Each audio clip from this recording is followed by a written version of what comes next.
everybody, and welcome to this BrandUP Live webinar. Thank you for joining us. I'm super excited to have with us today Victoria Taylor. I'm going to introduce her just in a couple of seconds. Before I do that, just a quick couple of kind of housekeeping things. First of all, what is this all about? This is an event for BrandUP, and BrandUP is a new event that me and my co-conspirator Steve Whittle have put together for you all, for the business community, mainly in the Midlands, and it's all about brand thinking.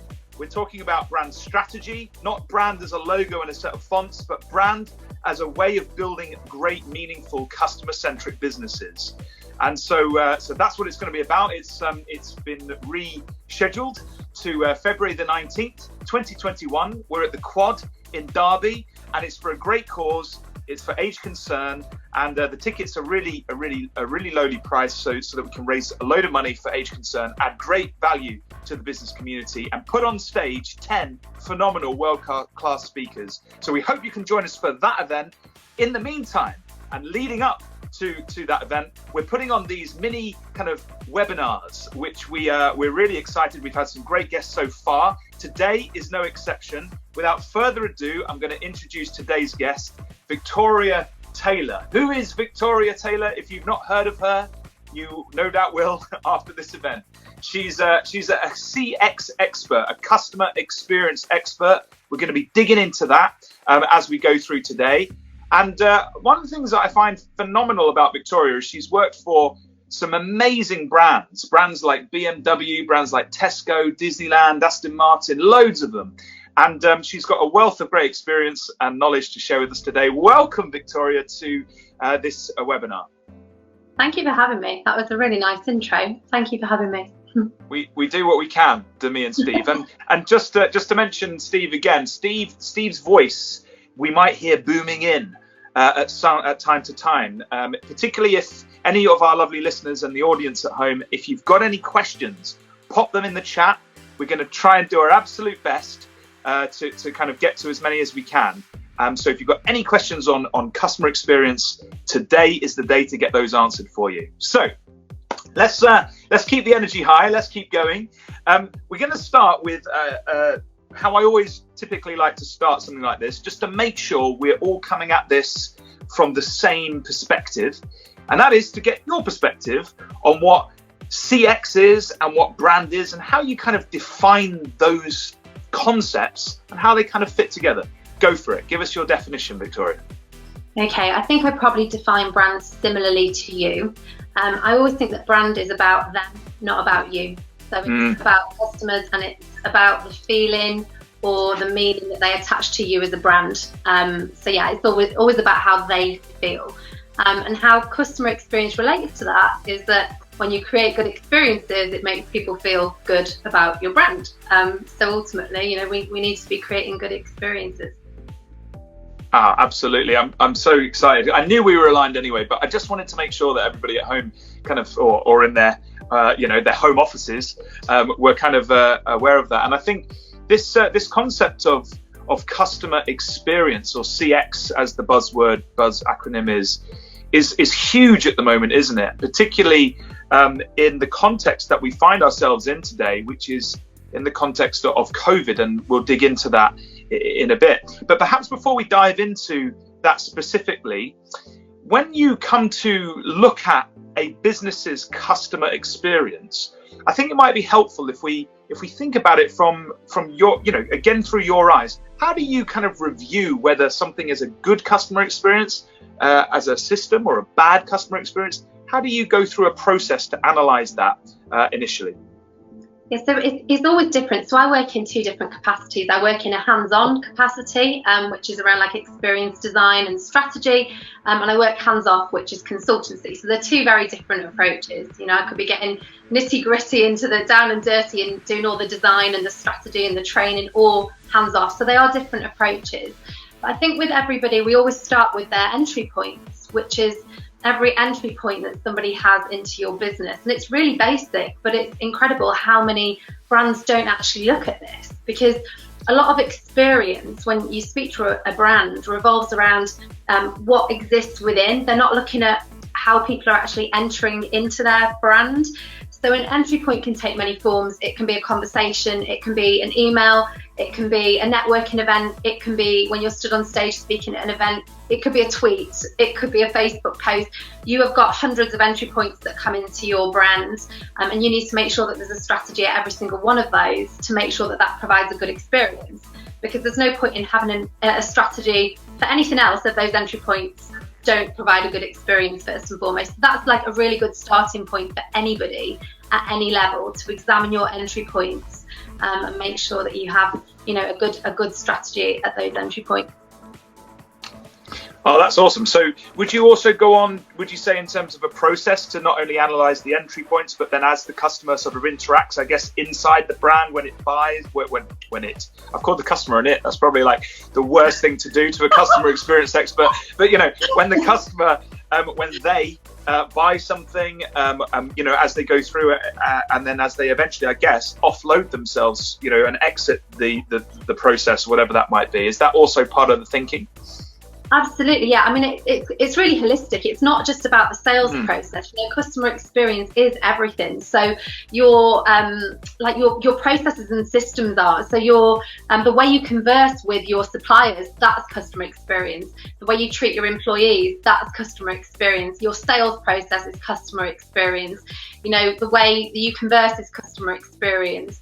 So your social media is customer experience. Everything is customer experience, and that's why it's so difficult, and there isn't just one singular approach. It's because it's everywhere, it's all encompassing, so you really do have to take it bit by bit, piece by piece. And I think sort of a common misconception is that it is the job of like one department or one person, or, you know, there's one discipline or language that is a one size fits all for customer experience, but it really isn't. And you can't rely on one singular person or department. It really does have to be through the entire culture of a brand. Yeah, I think that's probably one of the biggest challenges, isn't it? To kind of get a whole orientation of a business around the customer. So let's talk a little bit about how you might go and how we might sort of begin, still high level, sort of to attack something like that. Imagine somebody's listening in here and they feel like, yeah, you know, we've done a good job so far. And we're building, we've been growing, then COVID hits, right? Yeah. And now we're in a situation where perhaps what we were building, perhaps what we were inviting customers into is now we're now finding it's a challenge. People don't want to come in. People are worried.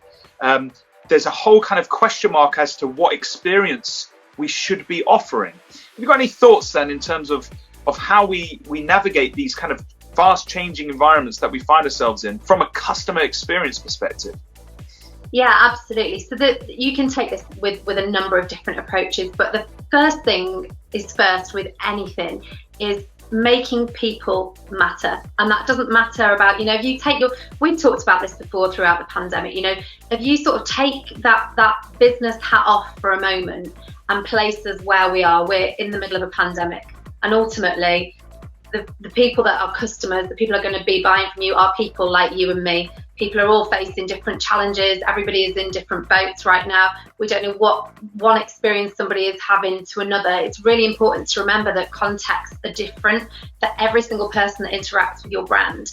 So I think first and foremost, and probably a really good example actually to give of this is Timpsons. You know, Timpsons, yeah, they've done a fantastic job through the pandemic actually. They have really navigated it so empathetically and so well in a number of different ways. One, they've looked after their employees. They've made sure they've all remained on full pay. So they've created a great employee experience, which has meant in turn that there's great conversations happening about the brand digitally.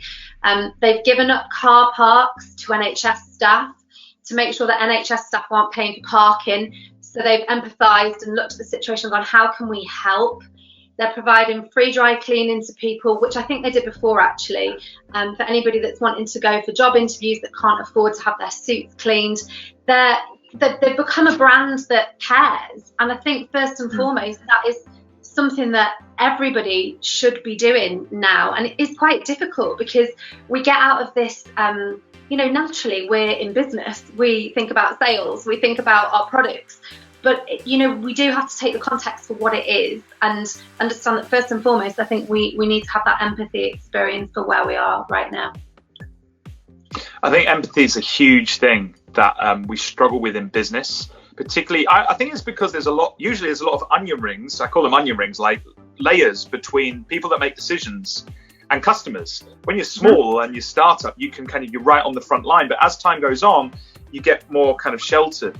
And I think what you've said there is absolutely crucial. Let's get, we've got to be empathetic. And as we come out of this COVID lockdown scenario, I think we find ourselves in a bit of a different world. Like, what do you think about the idea that Maslow's hierarchy of needs, right? Which is like a pyramid, and you go up as humans. We go up from like the base level, which is like safety, through to the top, which is like our identity and enjoyment and self-actualization. What do you think about the concept that we're still, we kind of crashed to the bottom as consumers? Yeah. We started worrying about toilet roll and safety and all those sorts of things, particularly for our elderly members of our family. And I still feel that we've not fully, at least a lot of people have not fully kind of obviously got rid of that, and probably still won't. So what can brands do to help people with that, to help be empathetic to the situation that they're in? Have you got any tips and thoughts that you want to outline to us? Yeah, I think safety experience is really, really important as a bare minimum right now for everybody. Safety experience. Talk about that. What's that exactly? Safety experience is making somebody feel safe with you as a brand. When we saw the pubs is a great example to give, actually, pubs and hotels, when they all started reopening, we saw some really great examples of actually pubs, hairdressers, even beauty salons that were showing people what to expect from them. And it might seem very simplistic, but when you are somebody who has been indoors for 12 weeks, in whatever environment that you've been in, going back out into that world is a different experience. I like to think that I'm a real, I go out a lot. I like going out. I like experiencing things. I have my guard at myself, and I know that I'm a real consumer. I love to enjoy experiences, but it was different going back.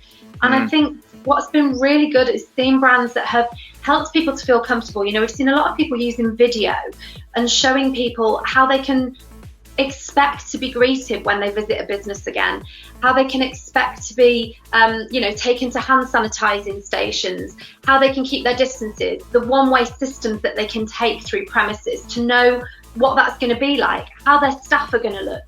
Their staff are now going to be wearing protective visors and masks, and that's entirely different. And if you think, not just thinking about yourself, but you might have children, to educate your children that actually the man with the mask isn't a scary man. The man with the mask is keeping them safe. So there are so many levels and complexities around it, but that's a really, really simple one. We've kind of passed that stage now, but keeping people in the knowledge of what to expect. Just because you know it as a brand doesn't mean that your customer does. And the more transparent you can be with somebody, the more you can let them know what they're going to expect from you. That's a really good place to be, to let people know that they're going to be safe with you.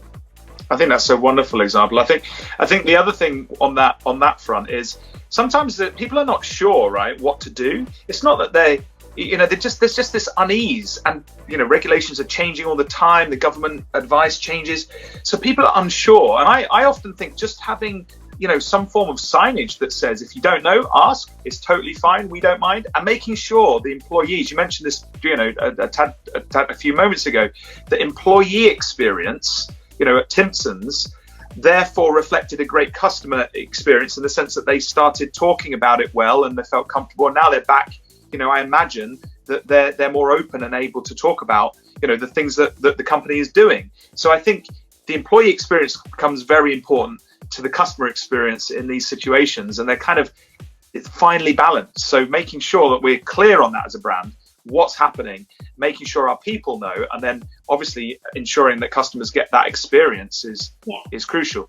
I understand that we're going to hear the booming voice of my co-conspirator Steve coming in a second. Steve, do we have some questions? Yes, we have got some great questions in. The first question is from Marcus. He said, currently, where do you see the most shortcomings when it comes to customer experience? Ooh. Most shortcomings, wow. So I think, do you know what, just in general, like, that can be answered in so many different ways. But I think in general, if we were to give sort of a top level answer, it really is, for me, brands that get so consumed in brand that they forget about people. And you'd be surprising like how many do forget it's about people. And you can get very consumed naturally.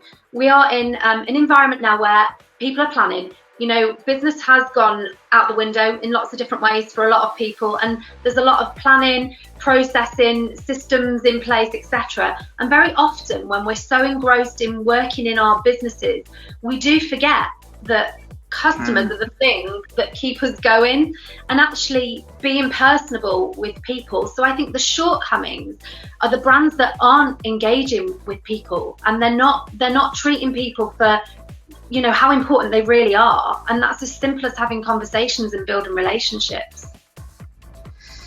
Yeah, I think that's a that's a really good point. How we often get as businesses so internal, don't we, that we forget why we even exist in the first place. And we exist, I would say, to serve customers, to create customers and serve customers. Of course, we therefore need to understand and identify precisely who that type of customer is that we exist to serve. I would say that's probably one of the major failings of a lot of businesses. They don't identify the customer correct, and therefore all the great stuff that you're talking about, you know, becomes difficult for them to apply to that customer type. So that's my answer to Marcus. But thank you, Marcus. If you've got any other questions, keep them coming. And if you want anything more specific, ask a more specific question. I'm sure Victoria will be able to dive in. Any more, Steve, or is that it for now? Can we keep going, or would you like to go to anyone else? Yeah, we have got another one. This is a big question. I'm hoping I'm not going to mash it up. So this is from Ross. Hi, Ross. He said, for a company that may only require a handful of top spending, anonymous business-to-business clients each year to do very well, but needing to improve visibility for morale and proving value, how would you use CX to grow brand awareness? Oh, that's a good one. Can I dive in on this one? So I know it's your webinar, Vicky, but you know, I just thought, you know, I just quite like this one. So one of the things, just you know, see what you think about this, Victoria. One of the things that I think, if you're all brands should be customer centric, in my view. Like you said at the start, meaning is attached to a brand by the customers. It doesn't really matter what the business says. Who cares? It matters what the customers say. So we've got to create those experiences. That's what you said at the start. So one of the things that I think you can use CX to do, if you do it properly and you design it well, is to allow customers, create environments where customers can tell their own stories about your brand. So you can do that in a B2B environment. You know, you on a very basic level, you can invite them in and film them about, you know, and ask them about what they've done.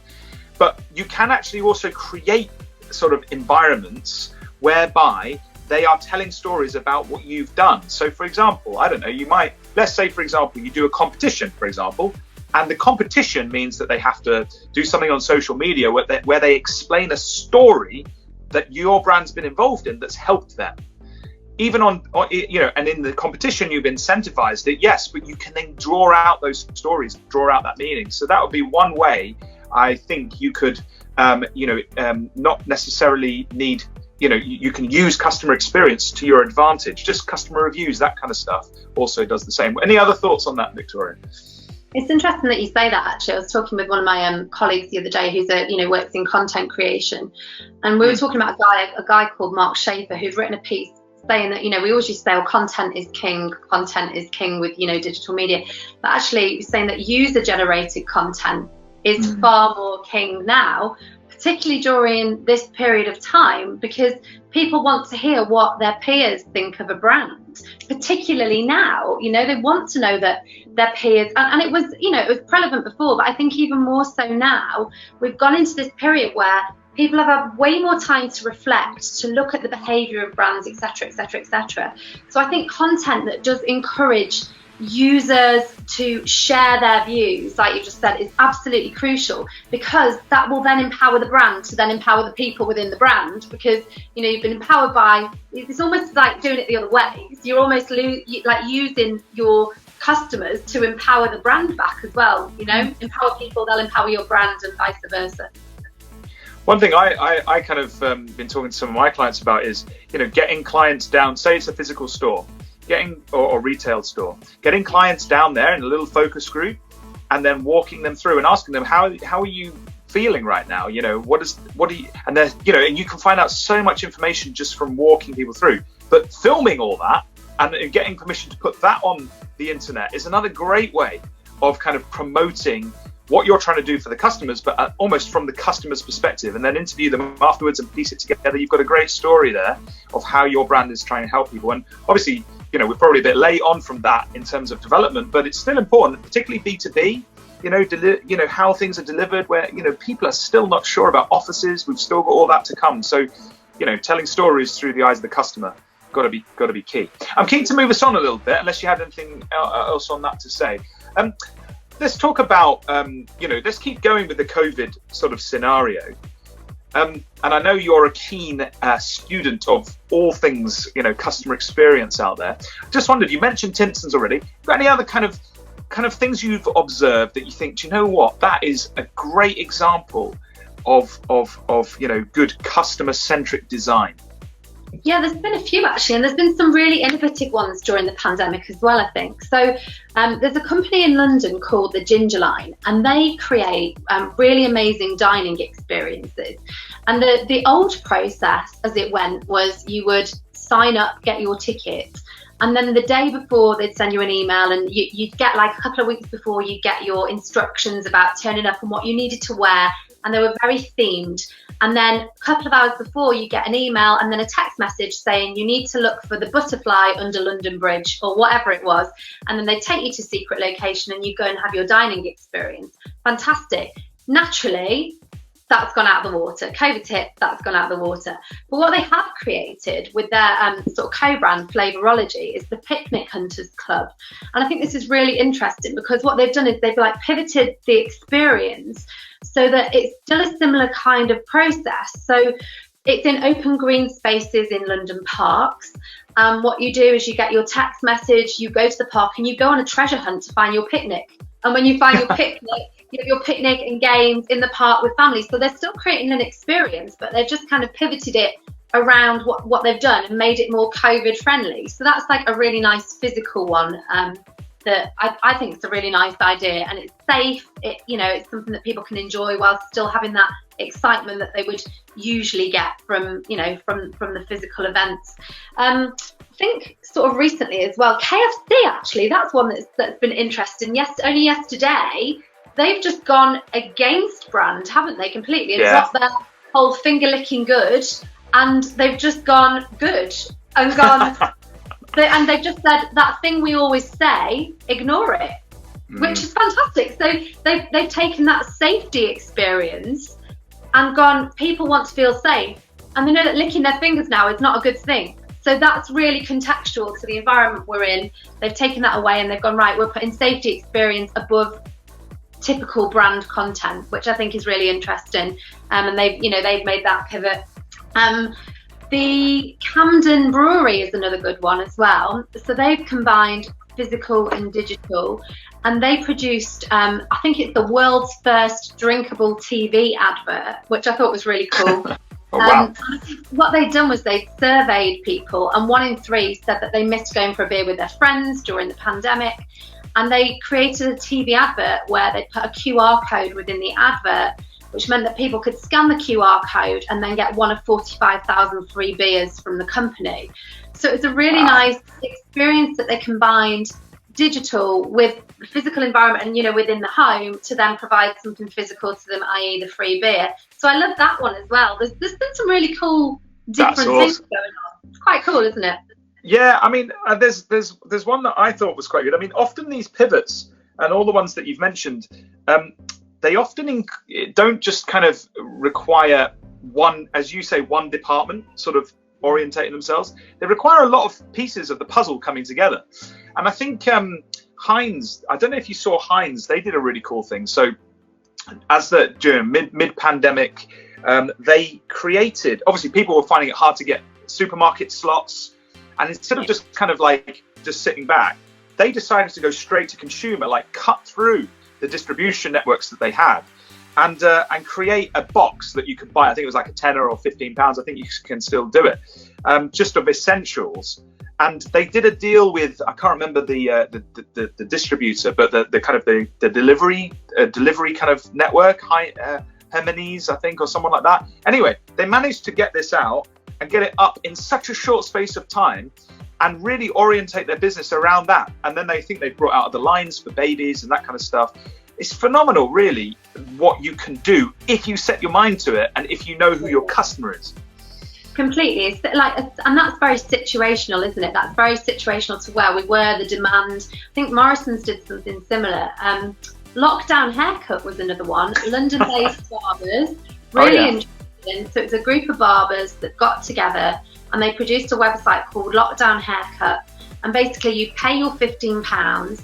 They made a donation to the NHS and you book your online appointment with a barber and they teach you how to cut your hair on the which is, I think, is really cool. So they did that. They taught you how to do it. And if you were like with a family member, they teach your family member how to do it. And it was like barber lessons, but you were paying for your appointment to be able to cut your hair, because we've seen all the lockdown haircuts that were going on. So that was very quick thinking, wasn't it? And very situational, and they created a different experience.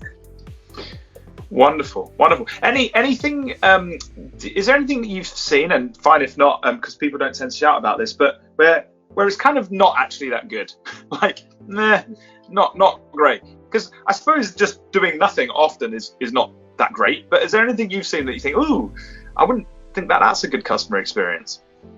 Yeah, so I mean, I'm really careful. I don't, when I'm talking about bad experiences, I don't like to specify names. I'm very careful to not do that.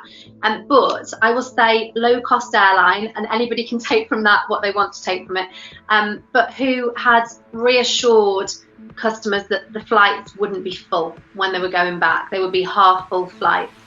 Customers then go for flights and they are full. There's no social distancing.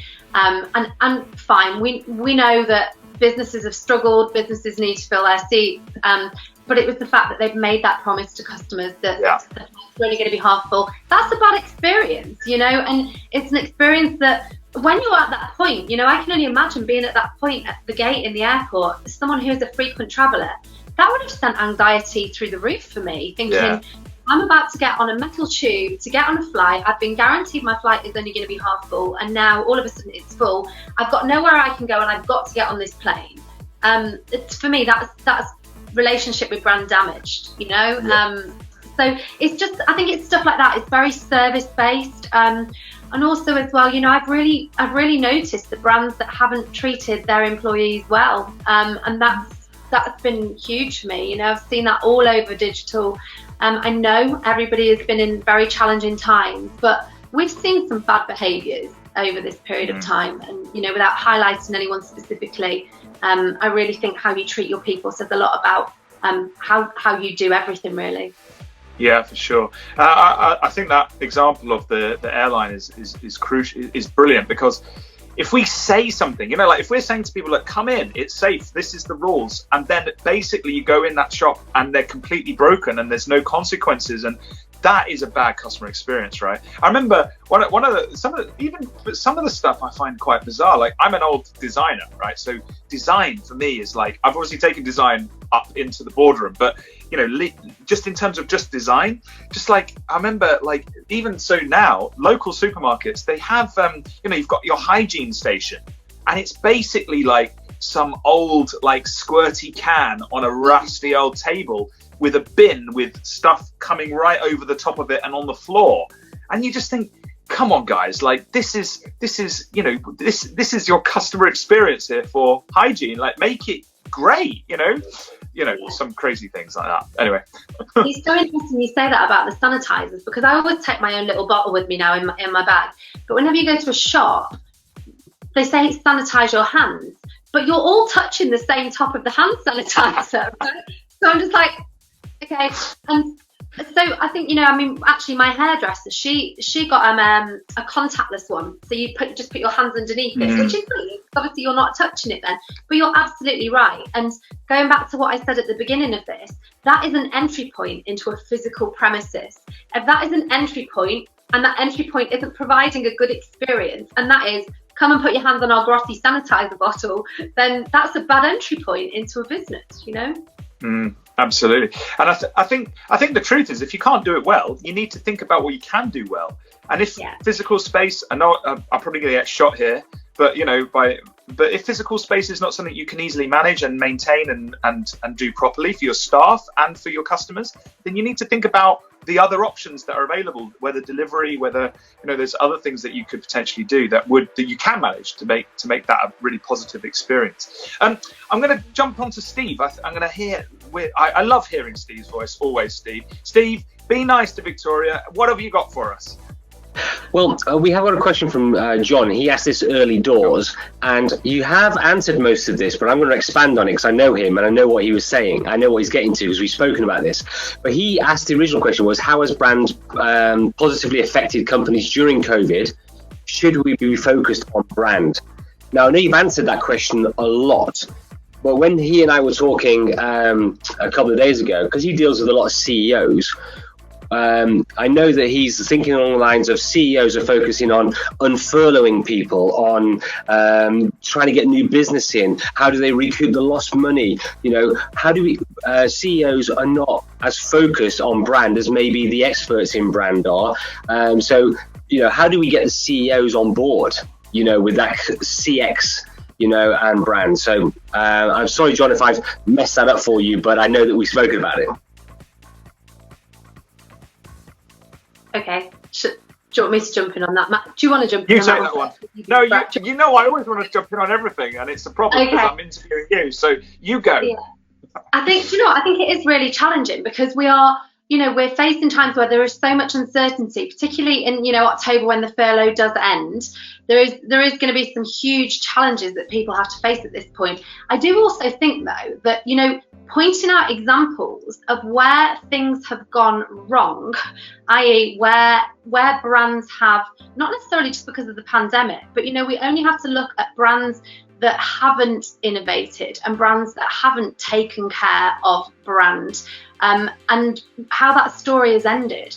So I think actually, you know, an education, I can't speak for every CEO because I don't know every CEO. I don't know what makes, you know, one CEO tick from another CEO. But I think speaking to them, you know, in their language and showing them examples and, you know, showing them the brands that are doing particularly well and how they are doing well, I think that's always a really good point, because I think if you can give examples and show examples of people that are doing good things, it's all around individual motivation though, I think. And I do like to draw upon examples, personally speaking, to show what can be achieved. I know that probably sounds really basic and quite simplistic, but I think you do have to have an entry point to give someone a spark. And I think showing positive examples and also negative examples is a good way to start tackling that.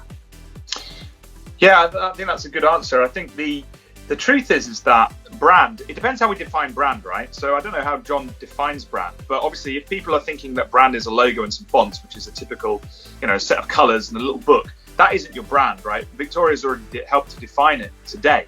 It's about what other people are saying about us. It's about, you know, the meaning that we are putting out into the world and the meaning they attach to us. So I agree with you, Victoria. Like, we need to help CEOs think about all of their decisions from that perspective, not just from shareholders, not just from making money, not just from the bottom line. There's bigger stuff at play here. And for me, that's why I think the big brand strategy questions, like why do we even exist in the first place?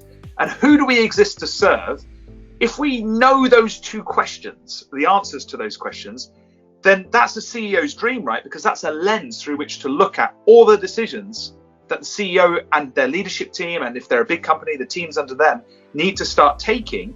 If you don't have that in place, then yeah, you're going to just be focused on the numbers. And that's going to be the only way to make your decisions, and short-term gain might lead in long-term loss. So my view is brand is the key to actually great decision making. It's a key to great alignment internally. What are your thoughts on that, Vic?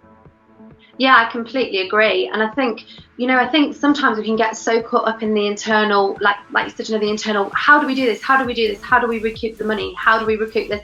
When actually, you know, it's not always about the intensity of those things. It's about the small, and it's really hard actually, and I'll cover this a little bit when we go into this possibility thinking later as well, but very often we can be focused so much on the internal picture, which I know we need to be, that we don't focus on the incremental small things that actually really help brand.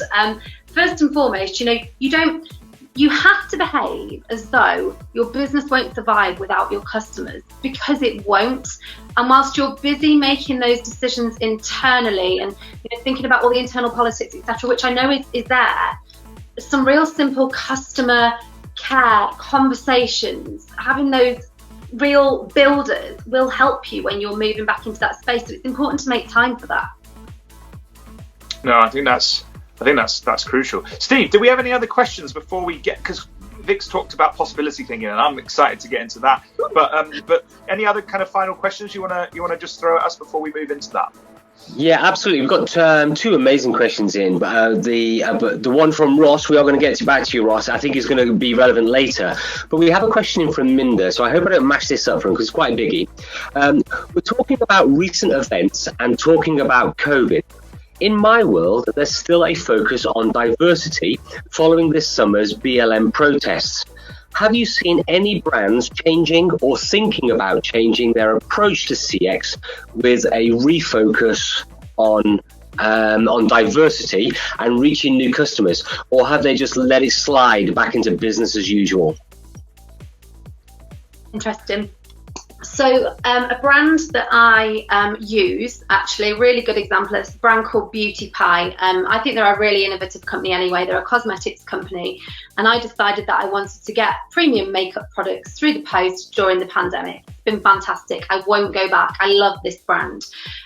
When everything happened with Black Lives Matter and it was, it was brought to the surface, they were really interested, I think, in the way that they approached it. So they sent, it was almost a bit of a crowdsourcing email that they sent out to their community of customers, asking customers about how they could handle this as a brand. And they talked about what they currently did and what their approach was.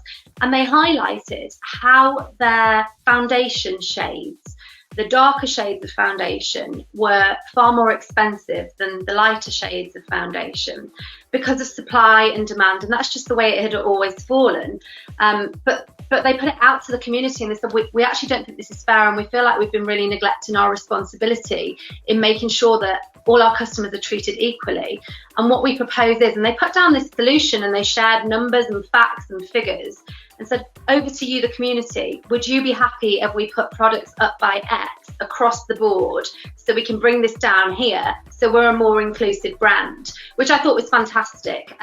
Their CEO also decided that she was going to do digital talks and virtual talks, and all the proceeds would go towards Black Lives Matter charities as well. So I thought that was a fantastic way of approaching it and a really inclusive way of engaging with their customers. And I thought that created a really good experience with the brand.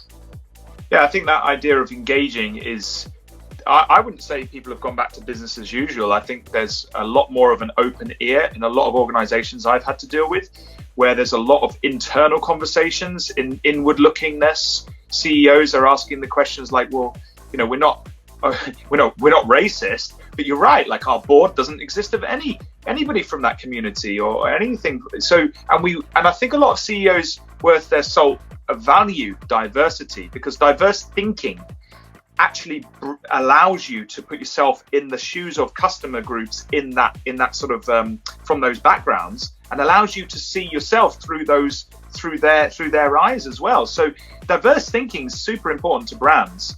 And I think there's a lot of doors and windows open and ears open now for that kind of thinking. So what I would say is in my view, if you're working for a company and you think things need to change, stand up and make proposals, put tangible proposals behind the belief systems that we are seeing in our culture are rising up. Because I think that's what the trouble, this is my view anyway, there's a lot of noise about this kind of stuff, but there's not a lot of action. What do people actually want? Let's talk about that.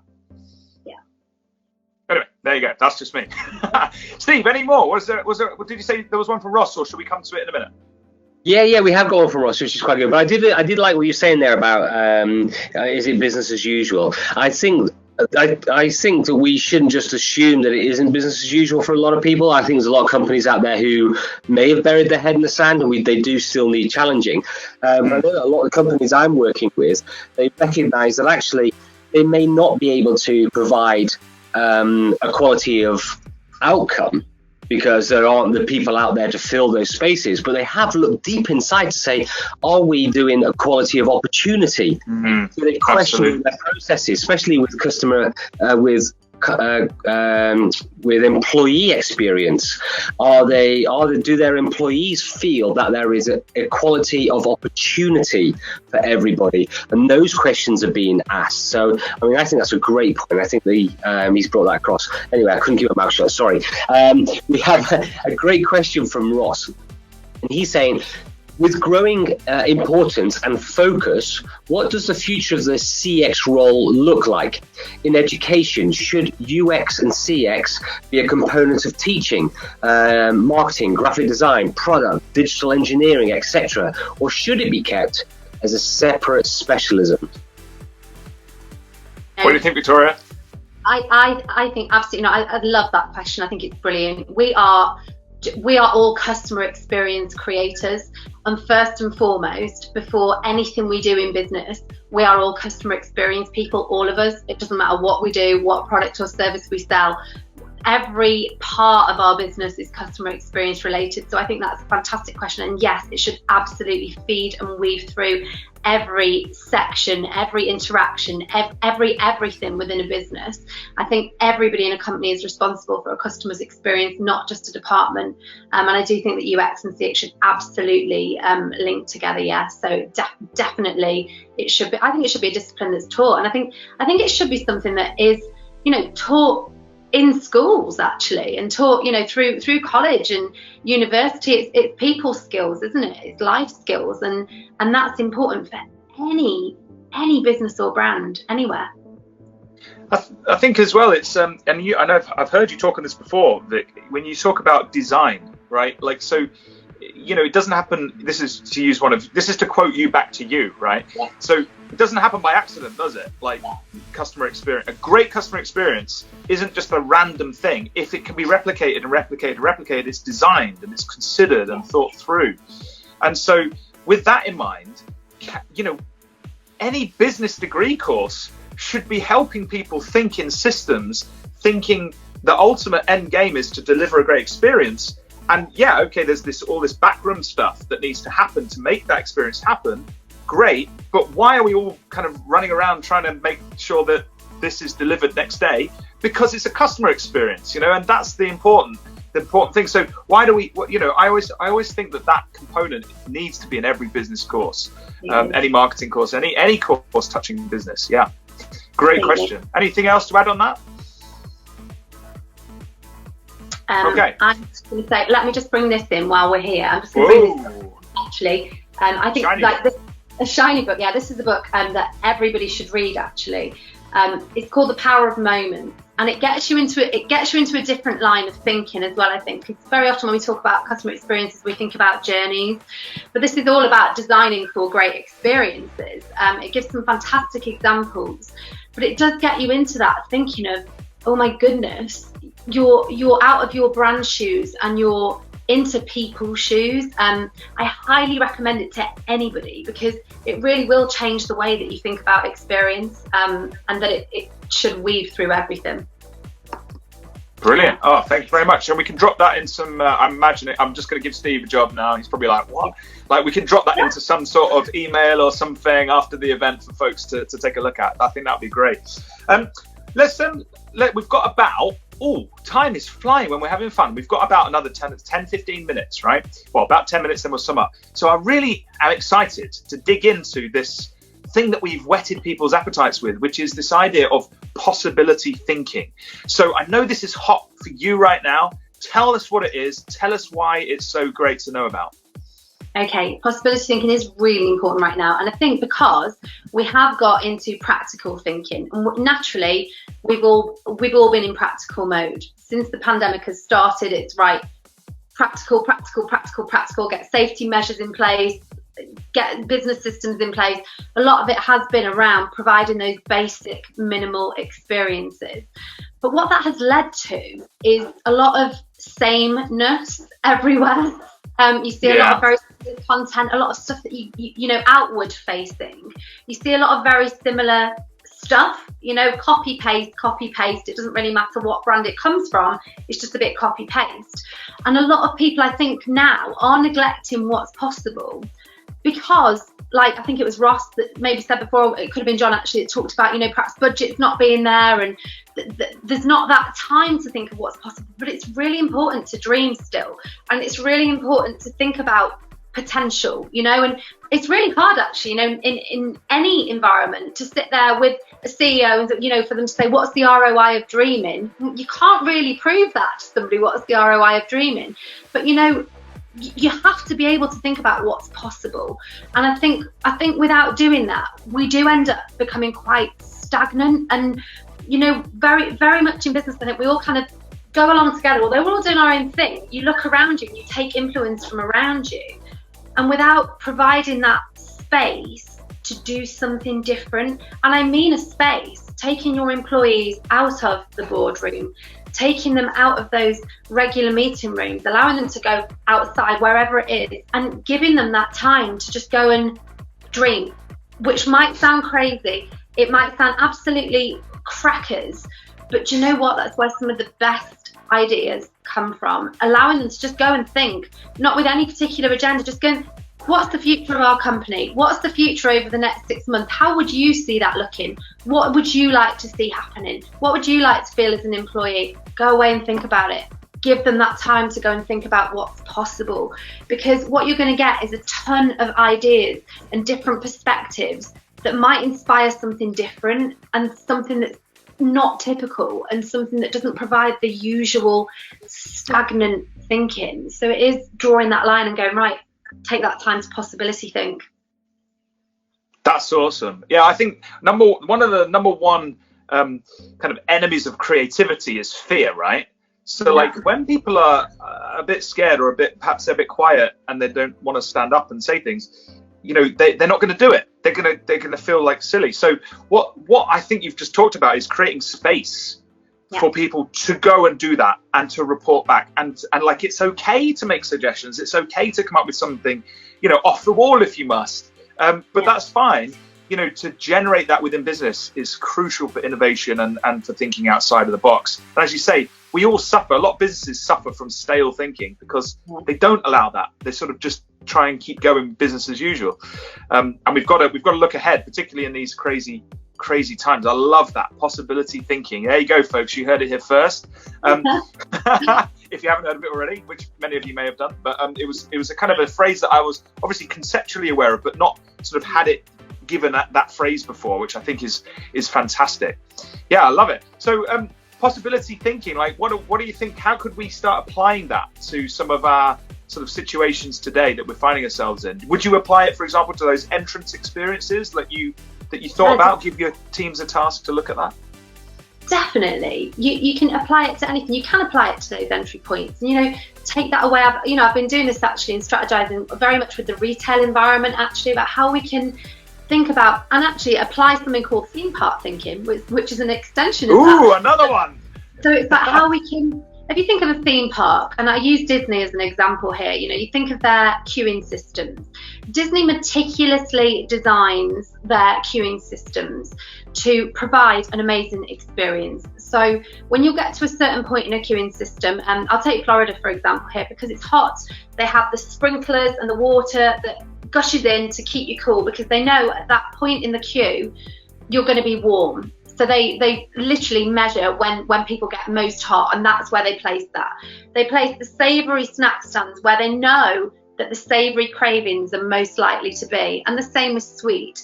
Characters appear at just the moment when you're starting to get bored or the children are starting to get tired.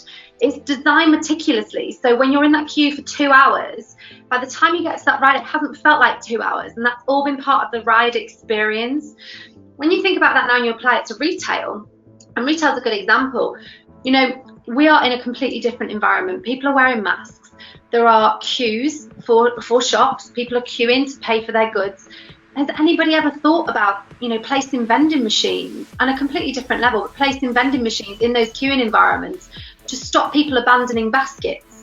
Has anyone thought of telling people how long they're going to be waiting to make their purchase? Because maybe that person now has a dinner reservation, because we're all booking our appointments because we have to now, we have to be more planned. Letting people know how long they're going to be waiting, so how long they're going to be there with child. There are so many possibilities when you think outside of your industry and look at different possibilities as to how you can apply that in a COVID time. So I think literally stepping away from the norm and going, right, I'm going to sit with a gin and tonic, or whatever you're going to sit with, or your tea, whatever you're going to do at any point. You don't have to do this during work hours. Go and sit away and take the time to dream, because you'll come up with some amazing things. Do it at your entry points. Do it throughout your whole business. I love it. And definitely do it gin. That's my recommendation. Always gin. Victoria, listen, I think we're going to have to start wrapping up now. I think that was phenomenal. Like, it's been awesome to have you on to talk about these things and to just sort of inspire and excite the mind and help us to really kind of think through some of the things that are happening in business and happening in the world right now. I had some kind of key bullet point takeaways, which was, to focus obviously on the customer, and then the brand reputation will follow and grow over time, and the longer term is definitely something to keep your eye on. I made a note about this idea of designing those experiences and thinking through, like, particularly you emphasize the entrance points into your business. I think that's a really great tip for everybody to think through. In terms of other things like safety, did you use the phrase safety experience? I think it was. Yeah, like, awesome. Like, what's the safety experience like in your business? What is that? Do you even have one designed, considered, thought through? And obviously we ended up there beautifully with this concept of dreaming and possibility thinking and creating that space to create these better customer experiences. So I want to thank you so much for coming on. Do you have any sort of parting words, parting thoughts, tips that you want to kind of share before I give the final wrap up? No, do you know what? Just really simple. Make people matter, because when you make people matter, your brand will matter to them, and it really is that simple. Make them matter. Whenever you have an interaction or a moment or anything with somebody, make them matter, because that all goes back to the meaning they attach to your brand. Absolutely awesome. There you go, guys. There's your tweet of the day. Make people matter. I just wanted to let everyone know before you jump off, three things. First off, right, we are excited because we believe we've got Adam Roberts, who is the CEO at Open Kitchens, who's going to join us for our next webinar, which we can't announce the date yet because Adam's not yet confirmed. I think he's been on holiday. So he's going to hopefully confirm what that is, and we'll get back to everybody. But he's very interesting. He's the founder and CEO of Go Dine, and recently opened up this Open Kitchens. It's a massive pivot to help kind of with restaurants who have throwaway food, so that they can actually, instead of throwing the food away, get that to people that need it, particularly in the current situation. So he's a really interesting guy. We're going to be talking to him about building purpose-driven brands. So he's done it a few times. He's going to be great to have on the show, and I'm sure he'll pack loads of value into that. The other couple of things is Steve has asked me, and if I don't announce this, I will be in trouble. He has said, please make sure you fill out the kind of the feedback form at the end. We want to create better content, both Steve and I, and I'm sure Victoria would love to hear your feedback as well. So please fill it out. Any tips, anything that you think that we could do better, we'd love to hear from you. And finally, final point is that if you have anybody in mind that you'd like to hear from, that you think they would be awesome to get on a BrandUP webinar, to get grilled by the bearded weirdo Matt Davies, just please do reach out to me on LinkedIn or Steve, and we, and we'll see what we can arrange. If you would like to get on, we'd love to interview you. Any thinking about brand strategy, get on. But that's it from me. I just want to say one last big thank you to Victoria. Victoria, final thing, where can people find you if they want to get in touch with you? I'm all over social media at Victoria Tail UK, Tayl UK, and my website is victoriatail.uk. Awesome. Thank you so much, Victoria. You have a lovely day, and we'll be in touch, I'm sure. Thank you.